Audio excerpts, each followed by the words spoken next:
Relationships are the most sacred and fragile spaces in our lives. They hold the power to build us or break us, to inspire us or wound us. And while love can be the most beautiful gift, betrayal is its most violent counterfeit. Some wounds don't come from enemies. They come from those who said they loved you.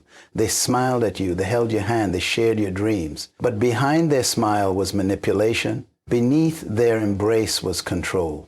Inside their promises were lies waiting to be exposed. And here's the truth. Not all betrayals are created equal. Some are so deep, so destructive, so violating to your soul that forgiveness without separation becomes self-abuse. These are not just mistakes. They are character flaws, repeated offenses, red flags wrapped in charm and excuses. They don't just hurt you. They change you. They kill the part of you that was soft, trusting, hopeful. And if you're not careful, they will teach you how to love wrong, trust wrong, and expect wrong. You were not created to be broken down in the name of loyalty. You were not designed to carry the emotional weight of someone else's immaturity, control, or betrayal. This message is not about bitterness. It's about boundaries. It's not about revenge. It's about wisdom. Because there are some betrayals that should never be ignored, excused, or forgiven in the name of peace. There are 3 specific kinds of betrayal that, if tolerated, will poison your future and sabotage your destiny. And today we're going to uncover them layer by layer so you never again mistake dysfunction for devotion. Trust is not a luxury in a relationship. It is the foundation. Without trust, love cannot breathe, commitment cannot grow, and vulnerability becomes dangerous. The most damaging form of betrayal is deception. Because it doesn't simply break a promise, it breaks the lens through which someone sees the world. When you lie to someone who loves you, you don't just betray them, you change them. Deception is not an accident, it's a decision. Whether it's a hidden message, a secret meeting, or a false explanation, deception is always premeditated. A person weighs the truth, considers the consequences, and chooses to lie anyway. But that's what makes deception so dangerous. It reveals a lack of character, not just a moment of weakness. When someone deceives you, what they're really saying is, my comfort is more important than your clarity. My convenience matters more than your confidence in me. Think about a man who faithfully provides for his family, comes home every night and appears responsible. But behind that image is an affair, hidden accounts, or a second phone. Outwardly, he's dependable. Inwardly, he's dangerous. His partner has no idea she's living a half-truth. The moment she discovers the deception, the entire history of their relationship becomes suspicious. The vacations, the anniversaries, the late-night texts, what was real, what was rehearsed. The trauma isn't just about the lie, it's about the stolen reality. She wasn't just lied to, she was made to feel safe in a house that was already on fire. Deception forces people to doubt their intuition. They begin to second guess themselves. Maybe I'm too sensitive. Maybe I'm overreacting. Gaslighting becomes a tool of manipulation, where the liar convinces the other person that their feelings are irrational. Over time, the deceived person begins to lose confidence, not just in the relationship, but in themselves.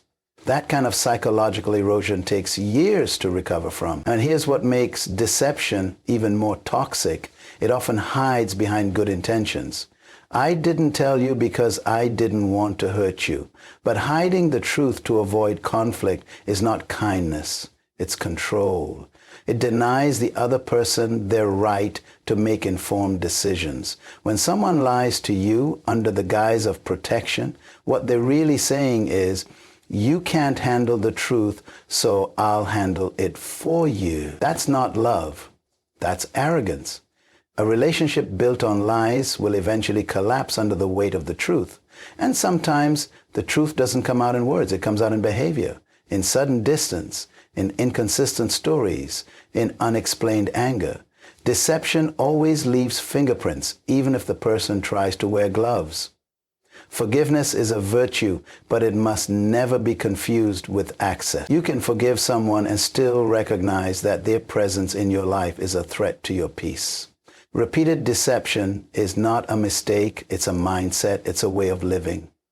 It's a refusal to take accountability for how one's actions affect others. Many people stay in deceptive relationships because they are addicted to potential. They didn't mean to. They can change. But potential is not a promise. It's a possibility. And you cannot build a future on what someone might become if they refuse to confront who they are. Deception is the enemy of intimacy, because intimacy requires truth. It requires openness. It requires safety. You cannot bond with someone who is always editing the truth to suit their image. Love is supposed to feel like freedom, not an investigation. You should never have to become a detective in your own relationship. If someone lies to you once, that's a red flag. But if they lie repeatedly, minimize it, blame you, or twist the narrative, that's a betrayal of the deepest kind. And if that betrayal is not confronted, it will evolve into emotional abuse. Trust is earned in drops and lost in buckets. Once it's gone, rebuilding it is a mountain, not just for the relationship, but for the soul that was deceived. Because deception doesn't just break trust, it breaks people. And what's broken by deception should never be ignored. Emotional manipulation is a silent betrayal. It doesn't always shout. It whispers. It wears a smile. It uses affection as a weapon and guilt as a leash. It convinces you that love is supposed to hurt, that control is care, and that dependency is devotion.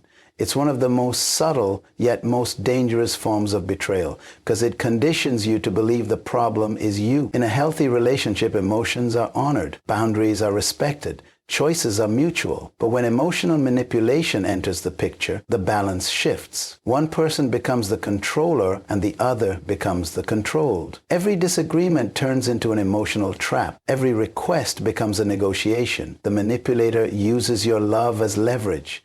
They don't ask you to stay. They make you feel guilty for leaving. Take the story of a young woman who's been dating someone for 2 years. Her partner never physically harms her, never cheats, never yells. But every time she tries to express a concern, she's met with silence, guilt, or withdrawal. He says things like, "You're too emotional," or "You're making things up again." Over time, she learns to suppress her needs to avoid conflict. That's not peace, it's control. She doesn't feel safe to speak. She feels scared to disrupt the illusion of harmony.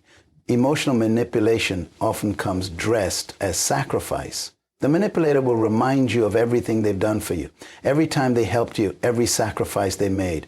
But true love doesn't keep score. True love doesn't hang its generosity over your head like a noose. If someone constantly reminds you of how much they've done, it's not love, it's a transaction. And transactions come with receipts. Another common tactic is isolating the other person from their support system. Friends become bad influences. Family becomes too involved. Suddenly, the person has no one to talk to, no one to confide in, no one to help them see clearly. That isolation is intentional. A manipulator's power thrives in your loneliness, because the more alone you feel, the more dependent you become. Emotional manipulation also includes rewriting the story. You say something hurt you, they say that's not what happened. You remember it clearly, they say you're imagining things. It's called gaslighting, and it's designed to make you doubt your own mind. The goal isn't to win the argument, it's to make you question your perception, because once they control your mind, they control your decisions. Real love brings clarity. Manipulation brings confusion. If you're constantly second-guessing your worth, your memories, your needs, you're not loved, you're being controlled. And that control will eat away at your identity. The worst part is, emotional manipulators often appear charming to the outside world. They're articulate, charismatic, and often very respected. That makes the victim feel even more isolated. Nobody will believe me, they think. And so they stay, hoping things will change, blaming themselves for the dysfunction. But no amount of patience will change someone who is committed to control. The danger of emotional manipulation is that it doesn't always leave visible scars. It leaves internal wounds. Anxiety, depression, emotional exhaustion. You start to feel like a prisoner in your own heart. That kind of betrayal should never be tolerated. Disrespect in a relationship is one of the most piercing betrayals because it strikes at the heart of a person's dignity. And when that disrespect is public, when it's done in front of others, it doesn't just break the heart, it breaks the spirit. Public humiliation turns private love into public shame. It rewrites the narrative from we to me versus you. And love becomes a battleground where only one person wins while the other bleeds silently. Disrespect doesn't always come in the form of loud arguments or harsh insults. Sometimes it's the dismissive tone, the eye roll during a conversation, the sarcastic comment made in front of friends, the refusal to acknowledge a partner's opinion in a group setting. These acts might seem small, but they carry enormous emotional weight, because in those moments, the person isn't just dismissing your voice, they're devaluing your existence. There's a kind of betrayal that stings more than infidelity. It's when someone you love makes you feel small in front of others. When a man mocks his wife in front of his friends, it's not just about the joke, it's about power. When a woman ridicules her partner's dreams in public, it's not just about humor, it's about dominance. These behaviors aren't playful, they're poison, because love doesn't laugh at pain. Love doesn't use sarcasm as a weapon. Love protects dignity, especially when the world is watching. There was a couple that seemed perfect on the outside, successful, popular, always smiling in pictures. But at gatherings, the woman would often correct her husband mid-sentence, scoff at his opinions or laugh at his ideas. People thought it was harmless, just banter. But over time, the man stopped speaking at all. He stopped contributing. He stopped dreaming, because every time he opened his mouth, he braced for ridicule. That wasn't love. It was emotional erosion. And it didn't happen with fists or yelling. It happened with smirks, silence, and subtle sabotage. Disrespect doesn't start in public. It starts in private. It begins with ignoring a partner's feelings, dismissing their boundaries or belittling their concerns. But when that behavior is tolerated behind closed doors, it eventually finds its way into the open. And once disrespect becomes a performance for others, it crosses a line that love should never cross. Public humiliation can also be digital. In today's world, people take private arguments to social media. They post vague statuses, share memes aimed at each other, air grievances for likes and comments. This is not just immature, it's malicious. It turns intimate conflict into public entertainment. And when someone uses a public platform to disrespect the person they claim to love, it reveals more about their pride than their pain. Children raised in homes where one parent publicly humiliates the other often carry silent wounds. They grow up believing that love includes shame, that relationships are supposed to hurt. They mimic what they saw, repeating the same patterns in their own adult relationships. Disrespect doesn't just destroy a moment, it shapes a mindset. And when public humiliation is normalized, generations suffer. When someone makes a habit of putting you down in front of others, they're not expressing frustration, they're exposing how little they value you. You can disagree without degrading, you can correct without condemning. Love doesn't need an audience to prove a point. It needs integrity to protect one. Respect is not optional in a relationship, it is oxygen. And the moment one person decides they have the right to embarrass the other for sport, the relationship becomes a stage for insecurity, not intimacy. There are few betrayals more devastating than abandonment in a moment of need. When life falls apart, when tragedy strikes, when the world grows dark and uncertain, that's when love is supposed to show up, not perfectly, but presently, not always with answers, but with presence. And when someone you trust disappears in the very moment you needed them most, it's not just disappointing, it's soul-crushing. Abandonment is not always physical. Sometimes it looks like emotional detachment. When you're grieving and they're scrolling, when you're crying and they're indifferent, when you're overwhelmed and they say you'll be fine, that lack of presence speaks louder than silence. Because in that moment you realize the connection wasn't as deep as you thought. You were invested, you were vulnerable. And when you reached out, all you found was absence.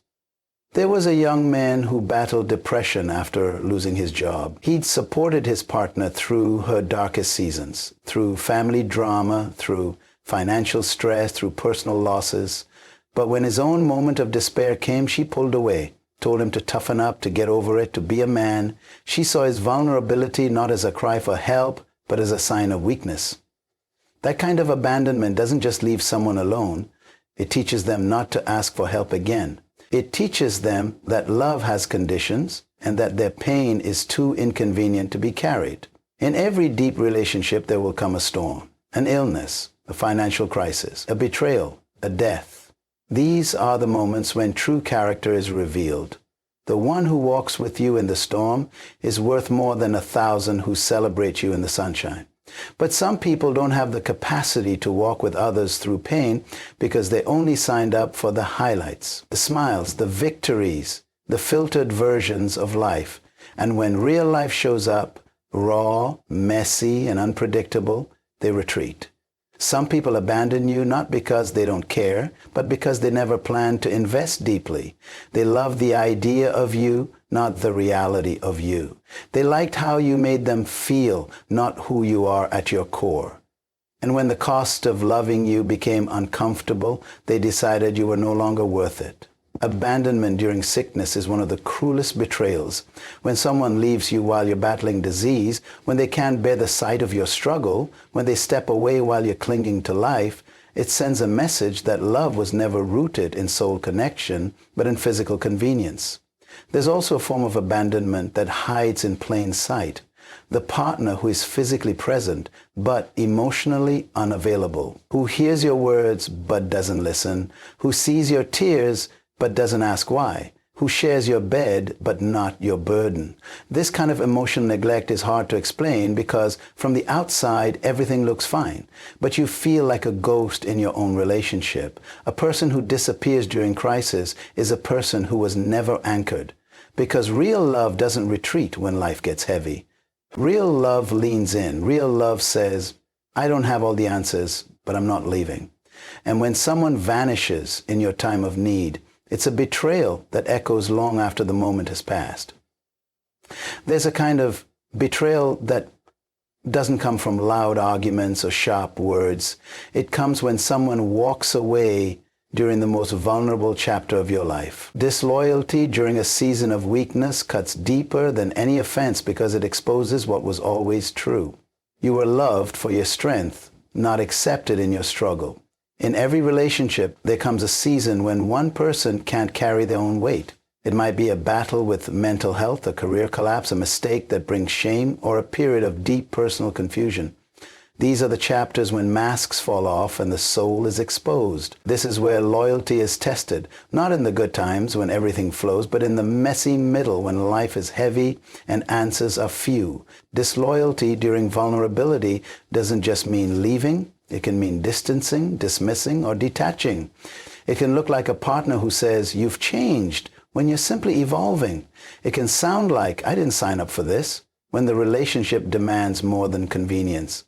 The disloyal partner sees your struggle and sees it as a burden, not a bond. Think of a woman who just gave birth, dealing with postpartum emotions and physical exhaustion. Her body has changed, her schedule is chaos, and her identity feels unstable. Instead of support, her partner starts pulling away. More nights out, less communication, more criticism. He starts to romanticize freedom while she battles to rediscover herself. This isn't just distance. This is disloyalty. Because when someone needs you most and you choose absence instead of presence, your silence speaks betrayal. Loyalty isn't proven in smiles and sunshine. It's proven when someone is down and out, when their light is dim, when they don't have anything to offer but honesty and need.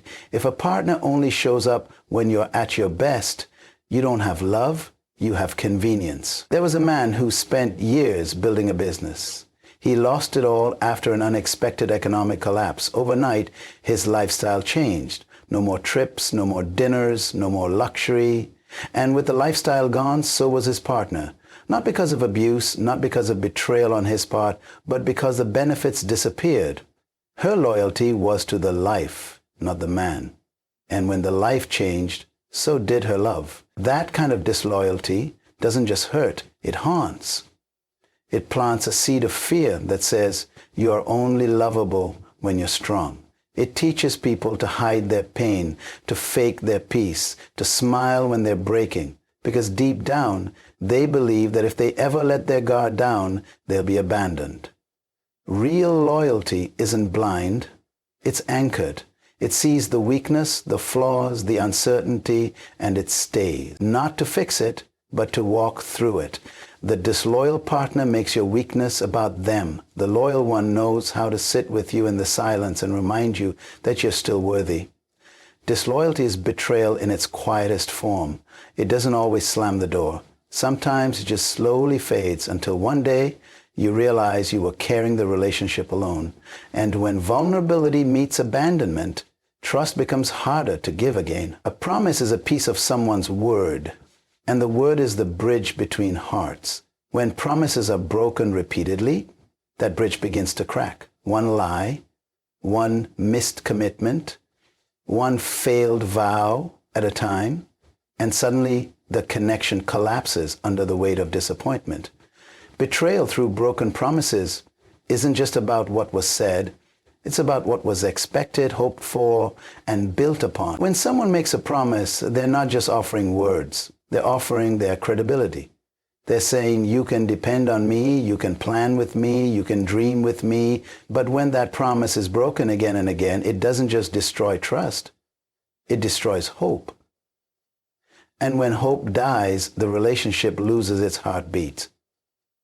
Broken promises can be small or significant, but they carry the same impact. A partner says they'll be there for your event, but cancels last minute again. Says they'll work on their anger, but the shouting never stops. Swears they'll quit the addiction, but returns to the cycle. These aren't just disappointments. They are betrayals dressed as forgetfulness or failure. Because the repetition makes it clear it's not that they can't keep their promise, it's that they won't take it seriously.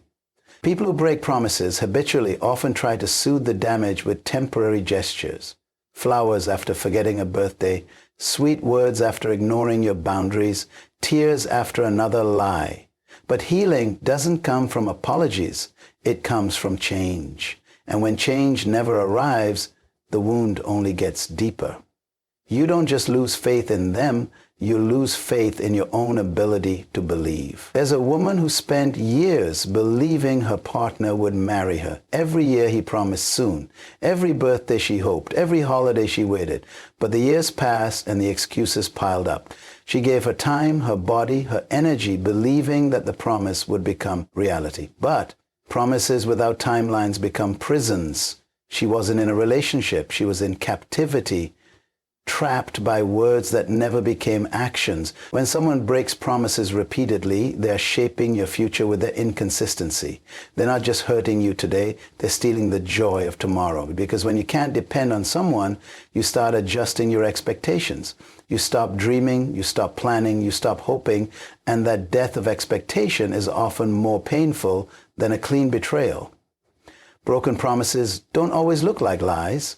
Sometimes they're wrapped in good intentions. I meant to, I was trying. But effort doesn't excuse patterns. A promise is not a suggestion. It's a covenant. And when a covenant is broken continuously, it becomes clear the person is not unreliable, they are unsafe. One of the most damaging effects of repeated betrayal through broken promises is emotional exhaustion.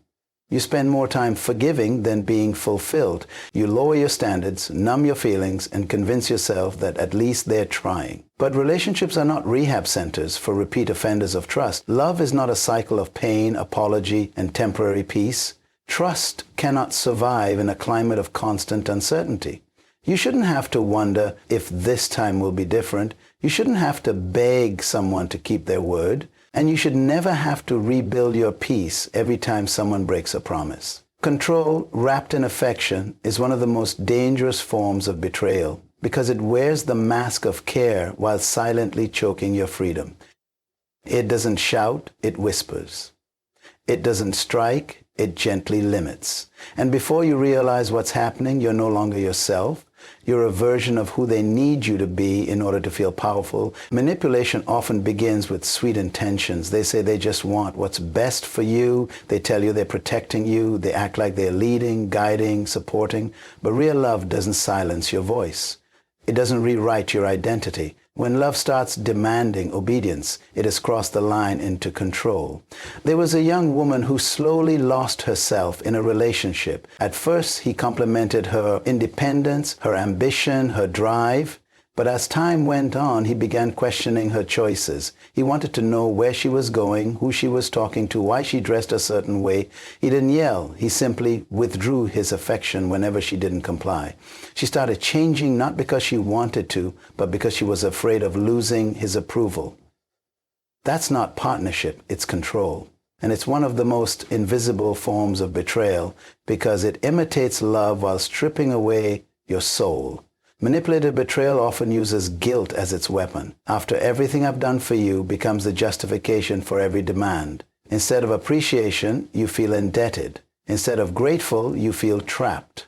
Manipulators turn your love into a transaction, one where you owe them your choices, your time, even your identity, in exchange for their affection. In some relationships, control looks like excessive jealousy. Not the kind that flares up once in a while, but the kind that demands isolation.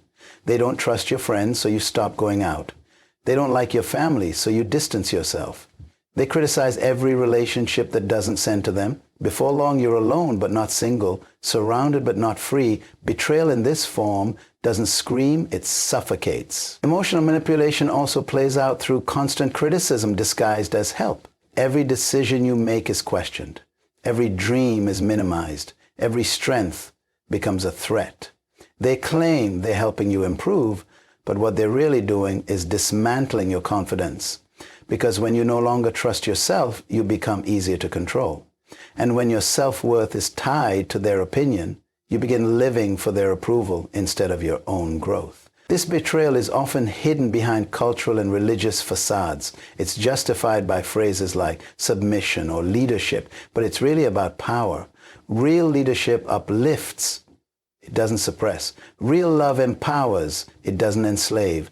When someone uses a spiritual or moral standard to dominate your will, they aren't guiding you, they're manipulating you in the name of righteousness. Control is about fear, not love. A controlling partner fears your freedom because freedom means you might outgrow them. You might see the manipulation, you might reclaim your identity, and so they disguise their fear with rules, their insecurity with demands, and their inadequacy with authority. But make no mistake, this is betrayal because it violates the essence of love, which is trust, freedom, and mutual respect. A person who truly loves you wants you to flourish, not shrink. They don't monitor your every move. They celebrate your growth. They don't punish your independence. They support it. They don't twist your emotions. They honor them. Withholding love, affection, or emotional support is a silent killer in relationships. It's the kind of betrayal that doesn't raise its voice, but leaves an echo in your soul. When someone chooses to starve you of emotional intimacy, not because they can't express it, but because they're using it as leverage, that's not a communication issue, it's manipulation. There are couples who sleep in the same bed, share the same house, raise the same children, but emotionally they are strangers. One partner uses silence as a sword. They know you need connection, but they withhold it to punish you. They know you're craving reconciliation, but they withhold comfort until you break first. This isn't distance, it's domination. Emotional withholding isn't always dramatic. Sometimes it looks like avoidance. You bring up something meaningful and they change the subject. You express your feelings and they go cold. You reach for closeness and they retreat. Over time, you start questioning your worth. You start feeling needy for having normal emotional needs. You start blaming yourself for their emotional absence. A woman once shared how her husband would give her the silent treatment for days after every disagreement. No resolution, no communication, just cold distance. At first, she thought it was his way of cooling down, but over time, she realized it was a tool. The silence wasn't about peace, it was about power. He knew that by withdrawing affection, he could control the tone of the relationship. And every time she reached out, she gave away a little more of her self-respect. Emotional withholding also shows up in inconsistent affection. One moment they're warm, attentive, and expressive. The next they're cold, distracted, and unavailable. This unpredictability creates emotional instability. You never know which version of them you're going to get. And that inconsistency keeps you chasing, overcompensating, and working harder to earn their attention that should have been given freely. It's a game of control played in silence. The one who withholds forces the other to become the pursuer.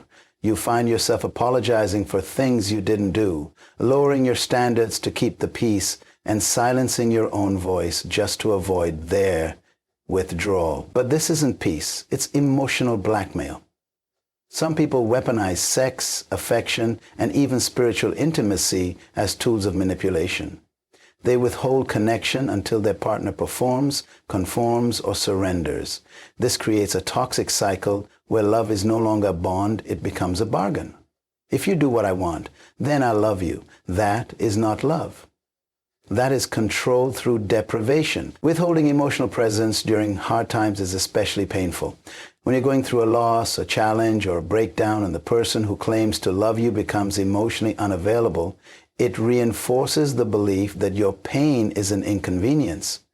That betrayal teaches you to suffer silently, to smile through storms, to never expect comfort because you've learned it comes at a cost. Children who grow up watching emotional withholding often internalize it.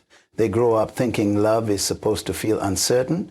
They end up in relationships where inconsistency feels familiar. The cycle continues, not because they love dysfunction, but because they never saw what real emotional safety looks like. Emotionally healthy love is consistent, secure, and present. It doesn't withhold affection as punishment. It doesn't retreat to manipulate. It doesn't leave you guessing. It gives freely, speaks honestly, and holds space, even when it's uncomfortable. Love is not supposed to hurt like that. Trust is not supposed to be a gamble. Intimacy is not supposed to leave you empty. If someone has to break your spirit to keep your love, that's not love, it's bondage. You were never created to walk on eggshells in the name of keeping peace. You are not obligated to carry betrayal disguised as loyalty. And you are not responsible for healing people who continuously hurt you. The betrayals we've uncovered today are not light offenses. They are spiritual violations, emotional assaults, soul-level attacks. And while forgiveness is a gift we extend to release ourselves from bitterness, there are betrayals that require distance, not reconciliation. Forgiveness is not permission to re-enter your life. Forgiveness is not a bridge back to dysfunction. Forgiveness is for your heart. Boundaries are for your protection. You have the right to walk away from what wounds you. You have the right to rebuild without guilt. And you have the right to demand a love that does not cost your dignity. The healing begins the moment you decide to stop justifying the pain and start honoring your worth. So guard your heart. Discern the difference between love and control. And never again tolerate the kind of betrayal that seeks to destroy the very best of who you are.